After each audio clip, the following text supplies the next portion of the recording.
Hi, this is Jill Richmond. The article I chose is Fluency with Basic Addition by Gina King, which is from the September 2011 issue of Teaching Children Mathematics.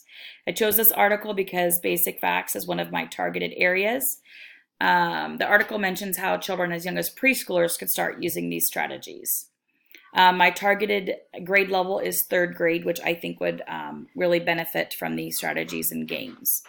The article starts off by describing what fluency means when it comes to math and basic facts. Fluency is more than just speed and memorization, but also efficiency, which means using strategies to help derive unknown facts. Here, the article describes fluency as the efficient, appropriate, and flexible application of single-digit calculation skills and is an essential aspect of mathematical proficiency, which means that students use the facts they know and memorize to derive the facts that they do not know. Here, the article starts to talk about how you can use simple flashcards and change them into clue cards. So suggest having the students sort the flashcards into two piles, facts they do know and facts that they do not know, and then from there putting clues on them, such as doubles, near doubles, combinations of 10, etc.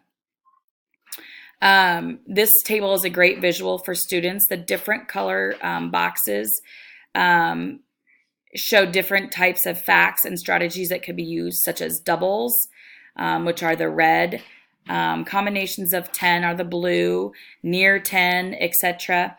And they can figure out, the article points out that if students can master these two types of facts, the doubles and combinations of 10, they can figure out almost every other challenging fact on the table. The next part of the article describes two types of activities that kids can practice using 10 frames and quick dots with quick images with dot patterns. The idea of quick image is to quickly show the students a series of dots.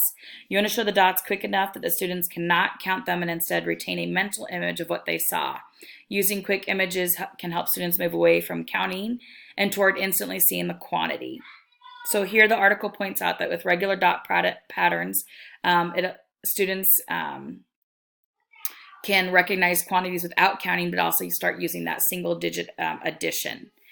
On this page, you can see three different representations of 6. One student may recognize 6 as a whole. Another student may see two groups of 3. And another student may have decomposed 6 to make 4 plus 2. Another strategy described in this article was the use of 10 frames. Like quick images, the teacher can quickly flash a 10 frame with counters on it. Figure 2 explains how some students may have thought of this as 7 as 4 plus 3. Others may have saw the 6 plus 1. Others may have recognized this as a 10 frame and saw the 3 empty boxes and therefore subtracted. And they also said that one student or more students may have moved this dot over here to make a 5, and then it would be 5 plus 2. This page goes on to describe some basic math games that we know that we can be used in maths, like centers. So the first, both games are used with 4 sets of 0 to 10 number cards. And 10s go fish. Instead of asking for a match, the students ask for a number that they need to make 10.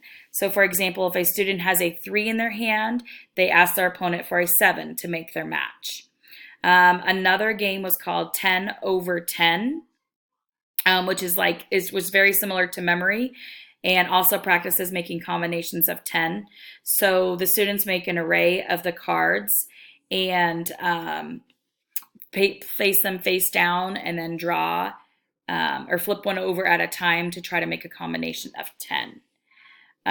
Both of these games would be great practice for basic facts, and like the quick images and 10 frame strategies, the students would be working on their basic facts without even hardly noticing it.